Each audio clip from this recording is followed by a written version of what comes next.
As 2023 was ending, I sat down with our hurricane expert, John Morales.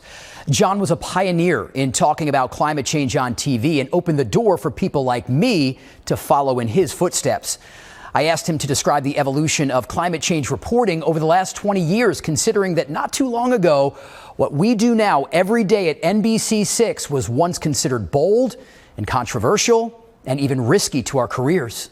The opportunities that arise with such great frequency now for us to address these things. In other words, extreme weather events are happening with a great frequency. The number of billion-dollar disasters in this country now, we're getting billion-dollar disasters on average once every 3 weeks, right? And that's driven, these extreme weather events are driven in great part, by climate change. So, you know, a record hot streak like the one you just mentioned, or an incredible rainfall like the one we had in Fort Lauderdale, or Otis intensifying by 80 miles an hour in the span of a few hours.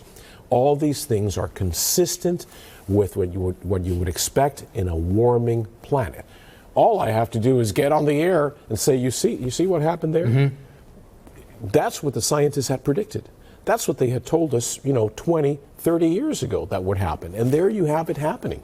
So I would just say that by the sheer number of opportunities, it's become easier for us to get on the air and provide climate context during our weather segments. The other very important thing that I want to point out that is no longer happening is that we're not getting our news directors and managers in a newsroom asking for false balance and false equivalency. And this is a journalistic term, but some of you will understand this. What it means is, hey, John, if you're going to talk about the changing climate, can you find a scientist that'll say, oh, but there's another side to the story? Mm-hmm. In science, there's not two sides to a story. The scientific method does not yield two sides. Journalism and science are two different things.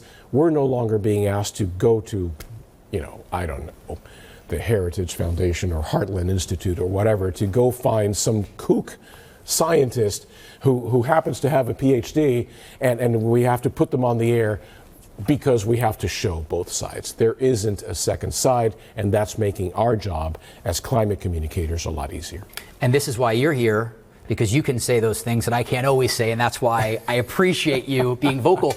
The whole reason why we're allowed to talk about climate change is because you started doing it first, mm-hmm. and there were some other meteorologists doing it around the country, but we made a pledge 8 years ago. We want to be the climate change station, and I feel like we're there, but it's usually just bad news, and that's the biggest concern. Is this summer was just a lot of bad news. Right. So that's why I know you guys here. I'm not here every day anymore, but you are trying to present solutions. The climate is in crisis. That's a fact, right? And it's us. We're causing this.